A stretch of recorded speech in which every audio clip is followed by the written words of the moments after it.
Hey folks, it's Ray with Taste Radio. Right now, I'm honored to be sitting down with Katie Lefkowitz, who is the founder and CEO of one of my favorite food brands, Harken Sweets. Katie, great to see you. Yeah, thank you so much for having me. Great to see you too. I think I mentioned this on Elevator Talk when you appeared on the show a few weeks back. I should be more objective when it comes to saying what my favorite products are, but Harken makes just this phenomenal candy bar that I've always dreamed of having and seeing one day, and here it is in my hand. This is the Crunchy One variety. Um, Loyal listeners of the show know that I'm a fiend for Snickers bars, and man, this is a Snickers bar in better for you form. So thank you so much for creating this. Thank you for enjoying it. That is all I ever want in life. So You have a pretty amazing background in this industry in that you were the chief operating officer for Caulipower, which has been a rocket ship for so many years. So you have the experience in food, you have the experience working for an entrepreneurial brand. But where did this desire come from to create a better for you candy bar, and where do you start? yeah, sure. So I mean, really, I created Harkin as a fellow lifelong Snickers obsessive who had to give up the stuff after a diagnosis, unfortunately related to colon cancer.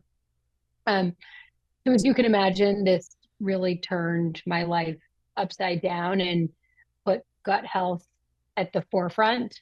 Um, so it was at that time I really dug in to start understanding, the concept of food as medicine and all of the products, you can have to really help prevent that terrible outcome. And it was at that point where I really, switched my career, which at the time was actually in the biopharmaceutical space. Um, I was focused on launching different drugs aimed at treating chronic illness. And I just realized that, so much of these illnesses can actually be prevented through changes to your diet. So that's really the overall picture of how I went from, this space in biopharma into the food world, and how I got to making Harken here today. But in the interim, which you mentioned, is really my role that I played with Caulipower. Um, so I joined there very early days. We were just getting into some national distribution. And in my role there, kind of as the first chief operating officer of the brand, we were able to go gangbusters, as you said. I mean, we grew from zero to over 100 million in four of the craziest years of my life, at least at the time. And really think it's a testament to what us little guys can do in these traditional comfort food categories that haven't seen that revitalization. When I see Harken, I see a brand that is similar in that people have been asking for lower sugar, better ingredients, real chocolate candy bars for a long time, but just couldn't get them. And I, the process of probably creating such a bar when you originally thought of this concept must have been pretty challenging at the outset. Yeah, absolutely. I mean, I think that is one piece of it where my experience on the operation side of the business at Caulipower really came in handy. Just being able to navigate the wild west of the co-packer environment out there. I mean, I can't even tell you how many folks said no, said it wouldn't work. I am kind of a science engineer at heart, and I'm a big believer in making stuff happen. Um, which is easier said than done in a lot of ways, especially as it relates to manufacturing. So once I came up with the concept of Harkin, right, like a gut healthy, lower calorie, no sugar added candy bar, that's, after experimenting in my kitchen, working with certain food scientists, really scaling it. I mean, that's certainly the hardest part. And there's lots of components to the candy bar. There's the date caramel, which is really our feature. There's the chocolate coating itself. And then there's the nougat layer. And each of those three components are their own R&D beast, including incorporating them all into one candy bar, which is why, I mean, it really took me over 2 years to get the formulation right and get the manufacturing right to the place where we would be able to scale. I think for me, the most important part of Harken is what I mentioned at the outset of our conversation, which is this is a Snickers bar in better for you form, in particular your crunchy one variety, in that there's no compromise. It tastes like what you expect it to taste like. And the texture, the sweetness level, the nuttiness of it is all there. And I think one of the hardest parts about being an entrepreneur is really being honest with yourself about the taste of your product, the texture of your product, and whether or not it is actually something that consumers will want, appreciate, and have a point of reference for. And the point of reference for should, in my opinion, be at the same level in terms of taste, texture, etc. So, getting to that point, getting to that place is really difficult. How many times, like, talk about the process of getting it right and making sure that you are being honest with yourself and your consumers about the fact that it is exactly what you describe it to be. So when I created this product, I couldn't agree more. It was really important to me as a Snickers obsessive myself that we really reflected the product that I was seeking to replace within my own diet. And I think it's something that, oftentimes I'm sure a lot of entrepreneurs maybe forget to do, right? You focus so much on the product that you're creating that you might forget to continue trying it head to head comparison of the product that you're really competing with on shelf. And, my drawers at home were filled with different varieties, samples of Harken product. And they were also full of Snickers products and Hershey products and Mars products, just to make sure that, we were able to compete with them from a taste perspective. And I think that's a big part of the reason that, we'll talk more about Walmart, but part of the reason that they're comfortable putting the product on shelf right next to the big boys is, they know that when their consumer goes to try it, they'll be just as delighted with the taste and the texture and all of those great components. And the fact that it happens to be better for them, well, that's just an added bonus. It just looks like your traditional, typical candy bar. There's nothing about this that's screaming better for you, functional, using better ingredients or whatnot. I think for me, it just looks like an elevated, slightly more sophisticated, even perhaps a lot more sophisticated candy bar than you've seen. How do you take into account the packaging, the name, the labeling, all these different things that you've done to make it feel like a mainstream, conventional type of product? Absolutely. So for me, I mean, the name, just to kind of talk through that a little bit, the point of the brand is really to allow people to harken back to a time when they could enjoy as much candy as they wanted, but not feel terrible about it afterwards. And what's been really interesting since launching on shelf is, we're getting tons of consumer feedback, just emails. Truly, these people are amazing. They just find us and they email us, even though they're buying the product in store.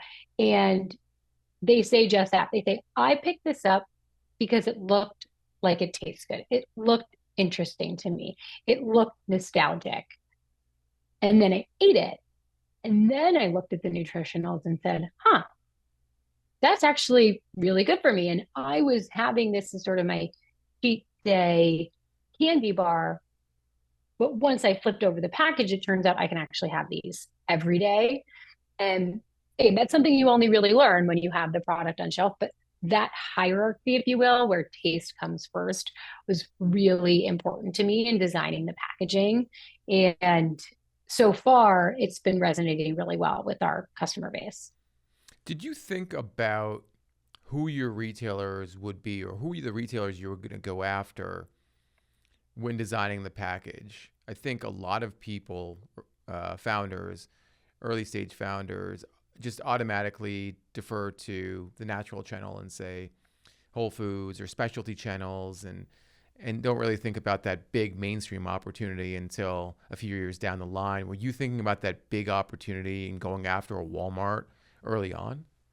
When it comes to the packaging design, the one thing I was really focused on was creating a product that was for immediate consumption. So, a caddy that goes on shelf that someone can just buy one of and try. And interestingly, that is what helped me narrow down the retailer set more than anything.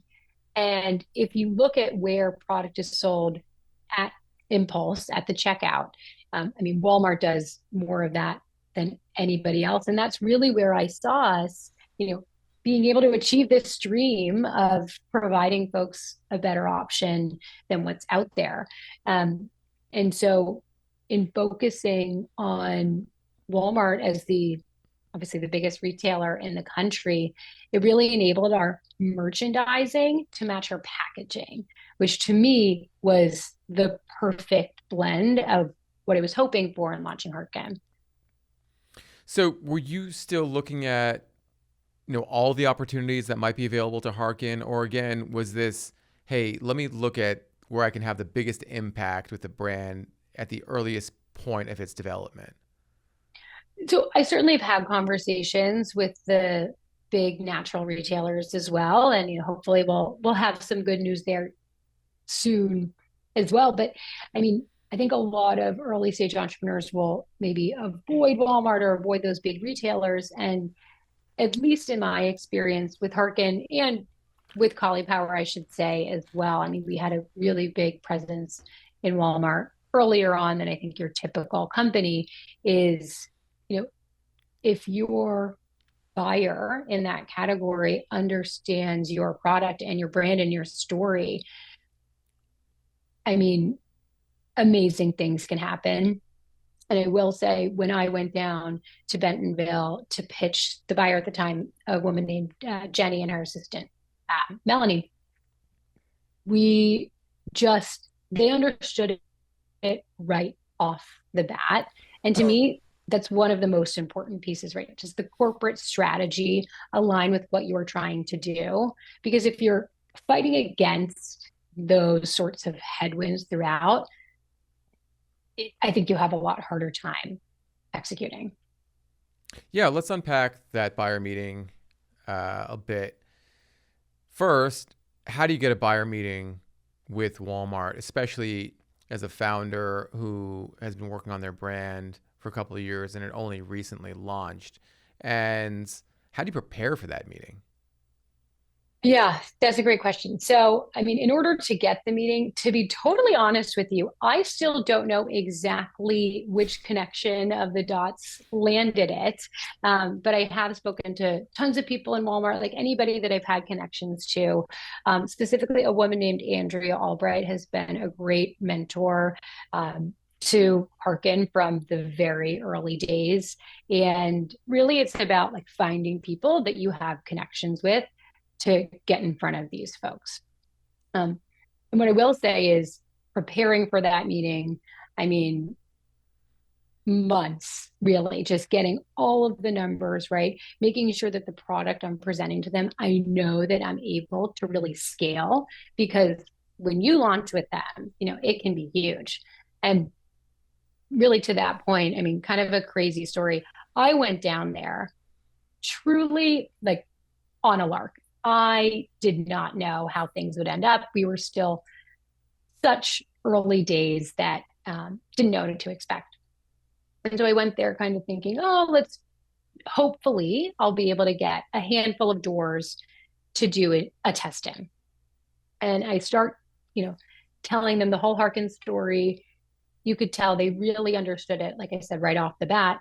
And in the middle of the meeting, Jenny, who was the buyer at the time, stopped me and said, I've only ever done this once or twice before, but I'm so excited about this that I'm awarding you the business on the spot in the room.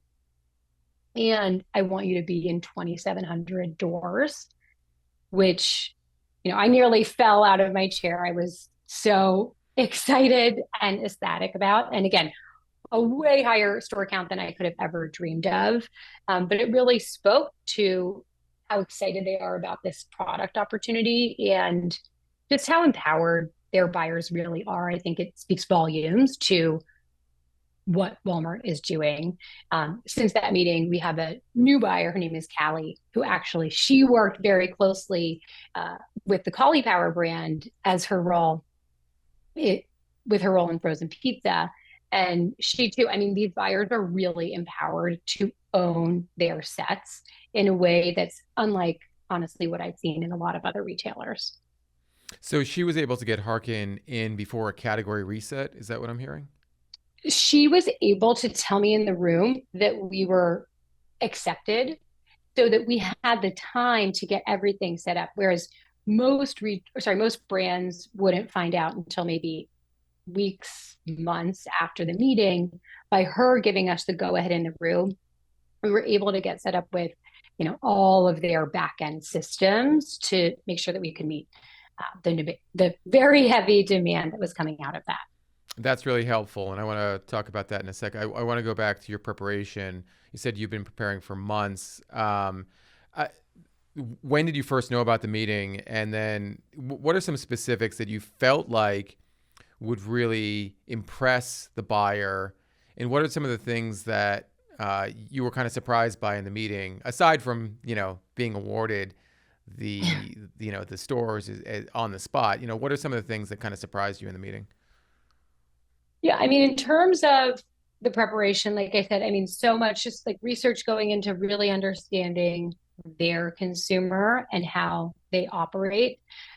One of the pieces that I remember she said she was really excited about was just like how I understood the route to market. So for the checkout aisle, it is a little bit different than the rest of the Walmart store. And there's a lot of different distributors you kind of have to have conversations with beforehand to make sure that, my margin is protected, the Walmart margin is protected. I think those sorts of conversations take a really long time because it's playing with, okay, how can we present pricing to them? What can we do on the manufacturing side to make sure that, our financials are all in a really good place? But again, I mean, just understanding what Walmart's overall objectives are as a company and, within better for you chocolate candy, there really are not many options out there. I think we've seen the explosion within the non-chocolate candy space of, alternate healthy options and having a product that really filled a significant white space for them really help within the meeting and beyond it to be able to help them understand kind of the value that Harken and our shoppers could be bringing to their set. I think that if you get the meeting and you're going in there, there's a reason for that, right? There is something about your brand that's really resonating with them because they're not taking thousands of meetings, right? They've already really narrowed down their set. So I would say just have a lot of confidence in what you're building and match that as much as you can to what their goals are as a merchant team. Did they evaluate Harkin in the context of the explosion of weight loss drugs that we're seeing on the market? The GLP one weight loss drugs like Ozempic. Is that something that is affecting how Walmart is evaluating brands? It's a great point. And that did actually come up a bit in our conversations. This was right around the time that some of the reports were coming out from Walmart, where they have the ability because they have the pharmacy business to track how consumers are behaving in their stores when they're on these different GLP-1 modulating drugs. And what they've seen really is those folks that are on these drugs are buying fewer calories. But specifically, the question is what types of calories are they buying? And that's where you really unpack that, these folks are buying treats and kind of the typically less healthy products, and but being much more thoughtful about how they're spending their money on these products. And I believe, no one's ever told me in any official capacity, but I believe that that trend within the kind of weight loss drug space has really helped Harken in the sense that we offer a functional benefit. And that's exactly what these consumers are looking for. You mentioned price and what consumers are spending their money on. Now, if I go to a Walmart, my expectation for the price of a Snickers bar is, I don't know, $1 to $1.50. I assume the price of a Harken candy bar is higher than that in a Walmart. How do you take into account the needs to have a sustainable margin, um, while taking into account the expectations for consumers to be able to afford, a candy bar? Absolutely. So we're sold for 274 at checkout, which is higher than the more traditional products out there.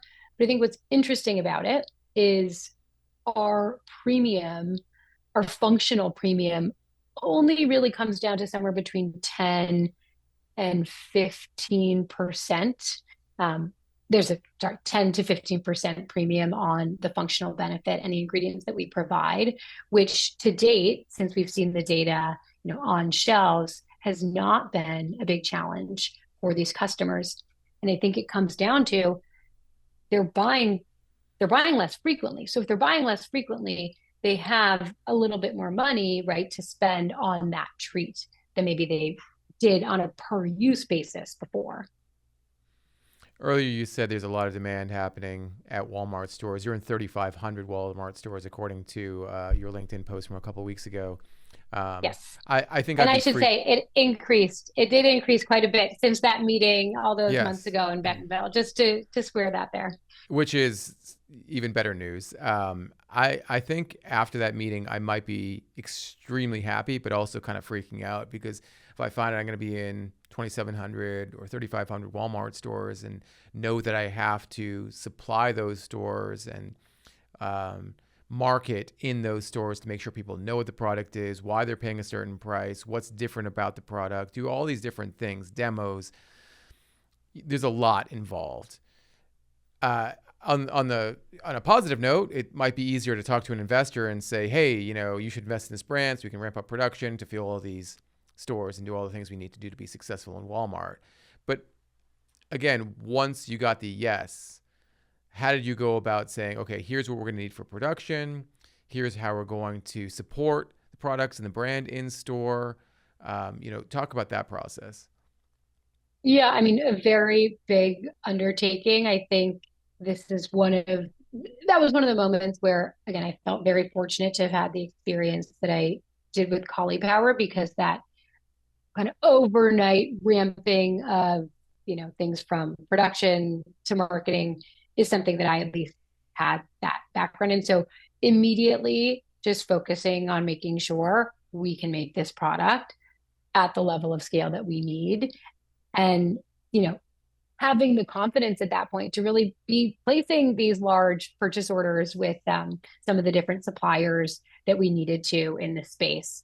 And then it really became, on some of the other items outside of the manufacturing, just having lots of conversations. I mean, the one thing I will say about this industry is I'm blown away every day by how unbelievably helpful everybody is. And if you haven't had the experience, somebody else has. And I love the way that, everybody is so generous with their time. Um, and it's not that kind of like cutthroat competitive environment. There's so many Slack channels and things like that where, you're not shouting into the void. You really get great help from entrepreneurs who have done it in the past. That is really a great benefit of our industry is that people are willing to help each other when they can. And trying to find a reliable supplier of certain ingredients can sometimes be challenging. Trying to find a reliable co-packer or a backup co-packer can be really difficult. But I mean, I think that's one of the great things about I think something that we do is we do our best to try to make those introductions as much as possible and to tell the stories like we're trying to do right now of how to be successful when great things happen for a brand. And I really, really appreciate you sharing so much about your journey and experience to this point, Katie. I want to touch on one more thing, which is your education. As I mentioned before we hopped on the mics, you have a minor in consumer psychology, which sounds pretty amazing for the job and the job that you're in. How do you analyze the modern consumer, and how do you use that analysis? How do you use that information to help build your brand? Yeah, I mean, on the consumer psychology side, I think that the key to everything I ever learned from a, educational standpoint on it is so important to get into the mindset of your consumer.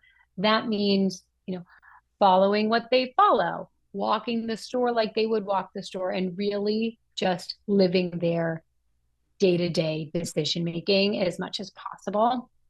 And again, that's really what led me to create the brand in the first place, is finding this need within myself and then realizing that folks across the country also have the same need state, right? They want to have a treat, but they want to feel good about themselves afterwards.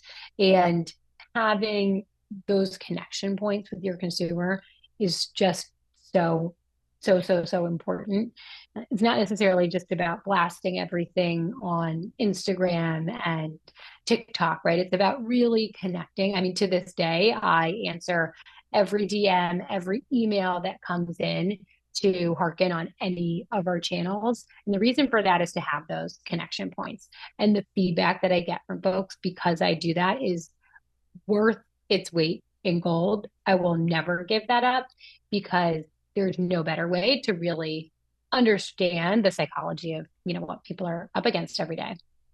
I love that. Walk in their shoes, understand what they're thinking as best as you can, what they're buying, all really valuable information that helps you craft your message to their existing consumers and new ones as well. Katie, thank you so much. This has been such a great conversation. I'm so excited to see how Harken continues to develop. I'm excited to see Harken in Walmart stores. I don't frequent a lot of Walmart stores because there's not a lot in my area, but I'm excited to visit one soon and see Harken on shelf. I'll be buying more than a few at the checkout. Thank you. Yeah, no, it was a privilege truly of a lifetime to see it on shelf myself for the first time. I definitely shed a few happy tears that moment. So the more folks can see it there, the happier I am, and really excited to see where the journey takes us. Absolutely. Once again, Katie, thank you so much, and look forward to staying in touch.